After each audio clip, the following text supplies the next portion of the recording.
एक minute sir.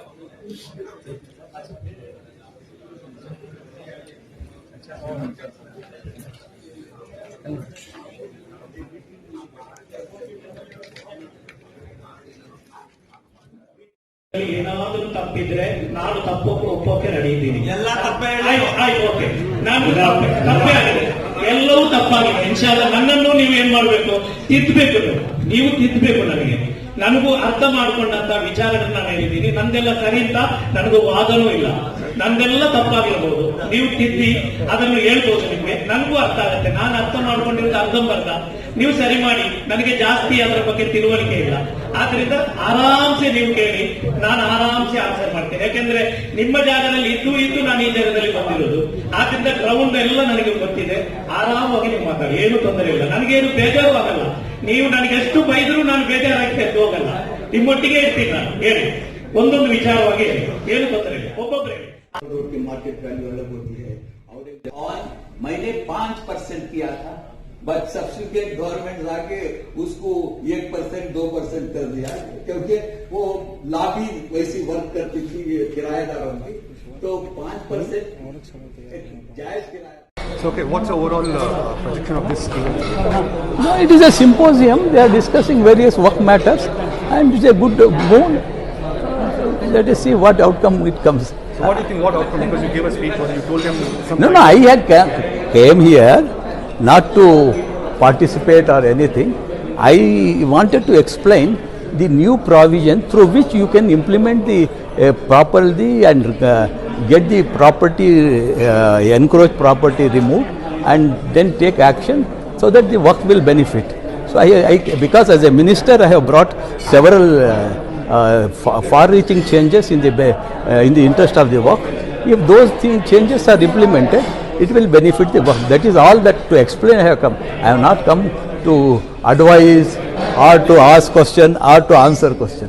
So recently, a few months back, Central Committee Abbas Naqvi had sent a delegation team to, and they said like the work board is doing a fantastic job. Do you agree with that? I have reacted then only. Yes. I have reacted that they have no knowledge of the Central Work Council. I have reacted then only.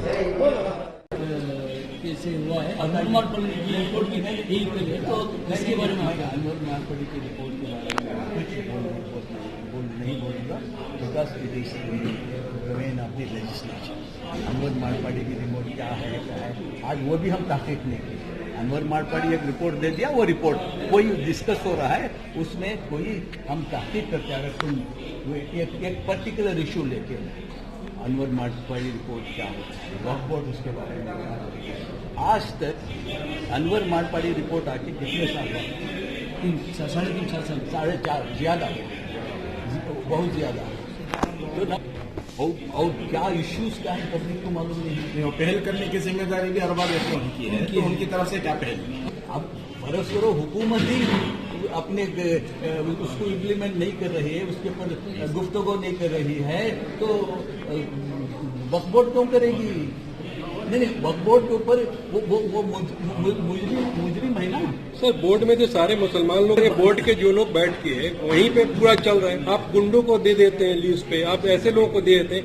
आवाम जाके बात नहीं कर सकती है. किसी आवाम की मजाल है कि रेंट के बारे में पूछे, वो 2 मिनट में बोलेगा कि आपको अंदर कर दो. आप बिल्कुल सही कर रहे हैं कि पहले ये मुतवल्ली की भी दे देता था, वक्फ बोर्ड चेयरमैन भी दे रहा था, डिस्ट्रिक्ट वर्क कमेटी चेयरमैन भी देता था. अब उसका क्या हुआ? अब वो नहीं कर सकता. वही एक तदारुक है ना, जो उनकी दादागिरी चलती थी, मेरे भाजे भतीजे को इसे उसे दे दिया. अब मैं इसीलिए कानून हम समझे, अवाम अगर कानून समझे तो लोग डरते हैं. अब के किसी की मजाल नहीं कि कानून एडवर्टाइजमेंट किए बगैर कोई भी लीज नहीं दे सकता. पब्लिक डोमेन में 2 नेशनल डेलीज में रहना अगर 30 साल से हुए, 3 साल से ऊपर है, 3 साल से है, तो पूरे डेलीज में डालना है. और वो जो टेंडर बुलाना है, अब ये है प्रोसीजर नहीं फॉलो होगा तो इलीगल होगा और लीज कैंसिल होगी. देने वाला क्यों करेगा? क्या चोरी को बताएगा कि यहाँ रखा हूँ करके.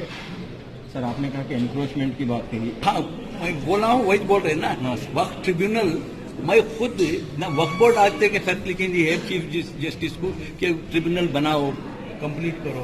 अब मैं खुद as a individual, I am not holding any post, but I wrote to the chief justice of Karnataka that kindly constitute the tribunal, post district जज, ये मुस्लिम डिस्ट्रिक्ट जज। तो वो करे नहीं ना, beyond that what can I do? ये तो धर्मा मिटोगे जी, बैठना पड़ता है। आप यहाँ आए थे, आपने सब सोल्यूशन दिया, और आप जितना नॉलेज रखते हैं और आप पावर में भी थे, तो उस दौरान भी कुछ रिजल्ट नजर नहीं आया होता। और ये जो करप्शन है सबको मालूम है कि हो रहा है, बरसों से हो रहा है। सोल्यूशन क्या है सर? क्योंकि हमेशा हम क्या एक दूसरे के ऊपर टाल के निकल जाते। नहीं, इसका सोल्यूशन बेदारी, आवाम के पास पावर नहीं है ना सर? पावर है, मैं बताया, आप अभी बताया, आपके पास जो पावर है एक एमएलए के पास भी नहीं है, एमपी के पास भी। आरटीआई में एमएलए अगर सवाल असेंबली में पूछता है तो मिनिस्टर आड़ा तेरा सवाल जवाब देके बच जा सकता है। यहाँ आपको आरटीआई में आड़ा तेरा सवाल देके बच नहीं सकता, अकाउंटेबल। तो गवर्नमेंट ने एक ऐसा कानून जो लाया है, राइट टू इंफॉर्मेशन, अगर हम इस्तेमाल नहीं करेंगे, सब दूसरों के ऊपर हम कह देंगे ये सोल्यूशन, ये आप जवाबदेही हर एक की होना चाहिए, और वो जवाबदेही के लिए हुकूमत ने आज तक बताइए प्रेस से कितने आरटीआई वक्त की मामला के लिए आरटीआई में ऐसा मिनिस्टर आ गया, मैं आ गया, कोई आ गया, कुछ सवाल कर लिए, ये नहीं है सवाल। अब जैसा कि आप देख रहे हैं जर्नलिज्म में कितने आरटीआई में लेके उसको एक इन्वेस्टिगेटिव जर्नलिज्म करते हैं। आप बताइए कि आपकी जिम्मेदारी है कि करप्शन कहाँ है? करप्शन है, मैं आज से नहीं 72 से कहता हूँ। यहाँ पर तो वक्फ बोर्ड में मैं रिकॉर्ड ओपन में बोला हूँ कि रिकॉर्ड्स भी बिक जाते हैं। तो ये सिस्टम की होता ही है। और जॉइंट पार्लियामेंट्री कमेटी का जो पार्लियामेंट की कमेटी है उसने भी कहा है कि स्टेट गवर्नमेंट की कोताहियों से वक्फ बोर्ड नाकाम हो रहा है। तो सर आप ये बोल रहे हैं कि एक आम पब्लिक आरटीआई जाए और सारा जो घपला है उसको निकाले, उसकी आवाज उठाए, तब एक्शन होगा सर। लेकिन मैं ये बोलता जो वक्फ बोर्ड के चेयरमैन आते हैं, सेक्रेटरी है, जो पावरफुल लोग आते हैं, वो सेलेक्ट है, वो क्या करते हैं? उनको सवाल कीजिए। परसों नहीं, मैं आपके ऊपर कुछ नहीं बोल रहा, मैं वही बोल गद्दी पे जो मैं हर आदमी उसके ज़मीर को जवाब देना है, ये सिर्फ प्रेस को या पब्लिक को जवाब देना है। हर आदमी के 3 काम, एक तो पब्लिक अकाउंटेबिलिटी होना चाहिए, एक उसके ज़मीर आवाज़ देना चाहिए, और एक आप अपनी ज़मीर से पूछे कि मैं क्या सही कर रहा हूँ। तो वक्त का बदला हमेशा पॉलिटिशियन और बहुत पावरफुल लोग ಅದೇ ರೀತಿಯಲ್ಲಿ ಬೇರೆ ವಿಚಾರವಾಗಿ ಕಮ್ಯುನಿಟಿಯಲ್ಲಿರುವಂತಹ ಕೆಲವು ವಿಚಾರಗಳನ್ನು ನಾನು ಹೇಳ್ತಾ ಇದ್ದೇನೆ. ಎಲ್ಲ ಜವಾಬ್ದಾರಿಗಳ ಸ್ಥಾನದಲ್ಲಿದ್ದವರೇ ಬಂದಿದ್ರು. ಆದ್ರಿಂದ ನಾನೇನ್ ಹೇಳ್ತಾ ಇದ್ದೆ ಅಂತ ಹೇಳಿದ್ರೆ, ಯಾವುದೇ ಪ್ರಕರಣಗಳು ಬರಲಿ, ಯಾವುದೇ ಆರೋಪಗಳು ಬರಲಿ, ಆರೋಪ ಬಂದ ತಕ್ಷಣ ಅದನ್ನು ನಾವು ಅದಕ್ಕೆ ರಿಯಾಕ್ಟ್ ಮಾಡ್ತೀವಿ. ನಾವು ಆ ರಿಯಾಕ್ಟ್ ಎಲ್ಲಿ ತನಕ ಇರುತ್ತೆ ಅಂತ ಹೇಳಿದ್ರೆ, ಆ ಆರೋಪ ಯಾರ ಮೇಲೆ ನಾವು ಹೊರಿಸ್ತೀವೋ ಅವರ ಅಧಿಕಾರವನ್ನು ಇಳಿಸುವ ತನಕ ಇರುತ್ತೆ. ಅವರ ಅಧಿಕಾರ ಇಳಿಸಿದ ನಂತರ ಆ ಆರೋಪಗಳಿಗೆ ಅಲ್ಲಿ ಬೆಲೆನೂ ಇರೋದಿಲ್ಲ, ಯಾರು ಅದರ ಬಗ್ಗೆ ಮಾತನಾಡೋದಿಲ್ಲ. ಅದು ಯಾಕೆ ಅಂದ್ರೆ ಇದೊಂದು ದೊಡ್ಡ ಷಡ್ಯಂತ್ರ. ಯಾಕಂದ್ರೆ ನಮ್ಮ ಮುಸ್ಲಿಂ ಕಮ್ಯುನಿಟಿಯಲ್ಲಿ ಇರುವಂತಹ ನಾಯಕರನ್ನು ಜನರ ಮುಂದೆ ತೇಜೋವಧೆ ಮಾಡುವುದು ಮಾತ್ರ ಒಂದು. ಎರಡನೇದೇನಂತ ಹೇಳಿದ್ರೆ, ಒಬ್ಬ ನಾಯಕ ಬೆಳೆಯುವಾಗ ಮತ್ತೊಬ್ಬ ನಾಯಕ ಏನ್ ಮಾಡ್ತಾರೆ ಅಂತ ಹೇಳಿದ್ರೆ ಅವರನ್ನು ಕಾಲೆಳೆಯುವಂತ ಪ್ರಯತ್ನ ಮಾಡ್ತಾರೆ. ಅವರಿಗೆ ಸಿಗುವಂತ ಕೆಲವು ಅಸ್ತ್ರಗಳು ಸಿಗುತ್ತೆ, ಯಾವುದು ಕೆಲವು ಪ್ರಕರಣಗಳನ್ನ, ಆ ಅಸ್ತ್ರಗಳನ್ನೇ ಮುಂದಿಟ್ಟುಕೊಂಡು ಅವ್ರನ್ನ ಅಧಿಕಾರದಿಂದ ಇಳಿಸ್ತಾರೆ. ನಾನು ಹೇಳುದು ಅಧಿಕಾರದಿಂದ ಇಳಿಸುವುದು ಮಾತ್ರ ನಮ್ಮ ಪ್ರಯತ್ನ ಆಗಬಾರ್ದು.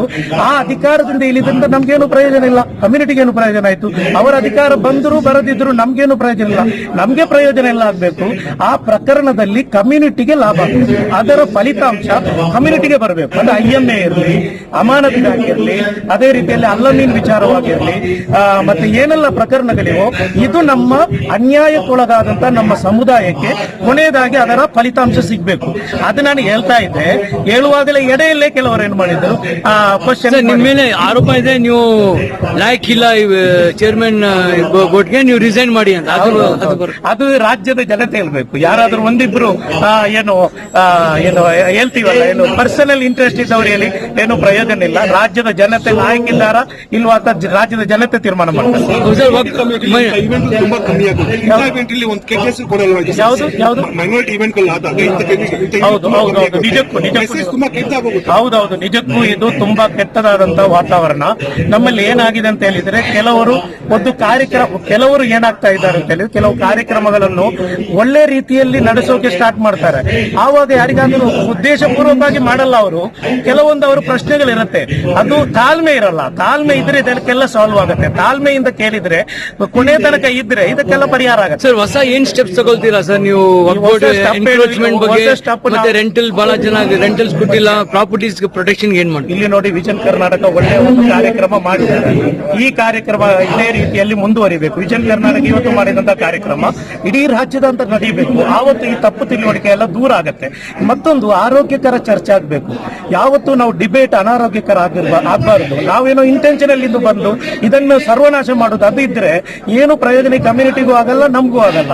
ಆರೋಗ್ಯಕರ ಚರ್ಚೆ ಯಾವತ್ತೂ ರೆಡಿ ಇದ್ದೀವಿ ನಾವೀಗ ಒಗ್ಬೋರ್ಡ್ ಅಲ್ಲಿ ನಿಂತ್ಕೊಂಡು ಯಾವ ಚರ್ಚೆ ಮಾಡಿದ್ರು ನಾವು ಅದಕ್ಕೆ ರೆಡಿ ಇದ್ದೀವಿ.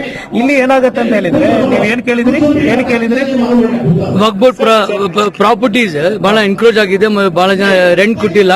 ಅದ್ರ ಬಗ್ಗೆ ಮೈನಾರಿಟಿ ಈವೆಂಟ್ ಅಲ್ಲ, ಈಗ ಆಗ್ತಾ ಇದೆ. ಅದರಿಂದ ನಮ್ಗೆ ಕ್ಷಮೆ ಇಲ್ಲ, ಸಬೂರ್ ಇಲ್ಲ, ನಮ್ಗೆ ಪೇಷನ್ಸ್ ಇಲ್ಲ.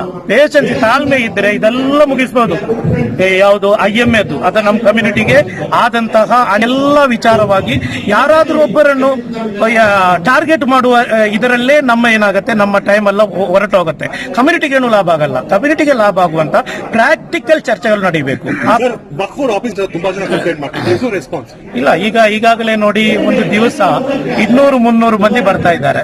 ನಾನು ಚೇರ್ಮನ್ ಆದ ನಂತರ 1.5 ತಿಂಗಳಿಂದ ಬೆಳಿಗ್ಗೆ 10 ಗಂಟೆಯಿಂದ 8 ಗಂಟೆ ತನಕ ನಾನು ಒಗ್ಬೋರ್ಡ್ ಆಫೀಸ್ ಅಲ್ಲಿ ಇದ್ದೀನಿ. ಎಲ್ಲ ಪಬ್ಲಿಕ್ ಬಂದವರಿಗೆ ಏನೆಲ್ಲ ಕಾಂಪ್ರಮೈಸ್ ಮಾಡಿ ಮುಗಿಸಬೇಕು ಅದು ಮಾಡ್ತಾ ಇದೆ. ಅದರೊಟ್ಟಿಗೆ ಅವರಿಗೆ ಬೇಕಾದಂತಹ ಎಲ್ಲಾ ರೆಸ್ಪಾನ್ಸ್ ಅಲ್ಲಿ ನಡೀತಾ ಇದೆ. ನೀವು ಬನ್ನಿ, ನಿಮಗೂ ಇದು ಆಗತ್ತೆ. बहुत बहस हुई है, इसलिए बोल रहा हूँ CBI इंक्वायरी कर डालो. एक वक्त करो ना, अनवर मानीवाड़ी करो, CBI करो, बहुत अच्छा है. पूरे कांग्रेस के मुस्लिम लीडर्स के नाम देखिए, कांग्रेस बीजेपी जनता दल सवाल नहीं है, हकीकत सामने आ जाती है. मैं कहता हूं कि भाई इसे जल्द से जल्द CBI को सौंपा जाए. अनवर मानीवाड़ी लिखा नहीं लिखा, सही लिखा गलत लिखा, वो बात बाद में. लेकिन जब एक चीज मैदान में आ गई तो जो उसको तहकीक कराओ. मैं खुद बोल रहा हूँ ना कि बकरा बोल. सीनियर लॉयर्स वैसा ही है पूरे हमारा कर्नाटक का. जो हमारा सीनियर एडवोकेट्स है और वक्त का तजुर्बात रखने वाले, उनको सब मिला के एक मीटिंग करके ये लड़ना कैसा, हमें कहाँ लूज हो रहे. वक्फ बोर्ड का तरफ से लूज हो रहे. वक्फ बोर्ड मतलब हमारा लीगल सेल का बारे में आप बता रहे.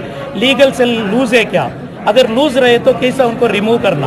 लूज नहीं है, दूसरा हमारा ऑपोजिट ग्रुप क्या है, स्ट्रांग है, उसका वो स्ट्रांग को उनको कैसा काउंटर करना, वो सब हमें होमवर्क कर रहे हैं. इंशाल्लाह 2-3 महीने के अंदर आपको रिजल्ट मिलेगा इंशाल्लाह. क्या वक्फ बोर्ड जनता की अदालत की तरह तबादला ख्याल के लिए बुलाया गया था, और दूसरे जो रियासत के तमाम डिस्ट्रिक्ट से आए हुए नुमाइंदे जो मिली इदारे से जुड़कर हैं, उनके दरमियान एक ब्रिज बनाकर अपने गलतफहमी को दूर करना और क्लैरिफिकेशन देना और बेहतरी के लिए काम करना, वक्फ जायदाद की हिफाजत किस तरह की जाए, इसके लिए तबादला ख्याल के लिए बुलाया गया. अक्सर शिकायत रहती है कि मिली इदारे जब वक्फ बोर्ड को जाते हैं तो उनसे मुलाकात हो नहीं पाती, अपने शिकायत का अजाला नहीं हो पाता. इसलिए ये कम्युनिकेशन गैप दूर करने के लिए वक्फ बोर्ड को ही आज आवाम के सामने पेश किया गया और उनसे सवालात लिए गए और उनके गलतफहमियों को दूर किया.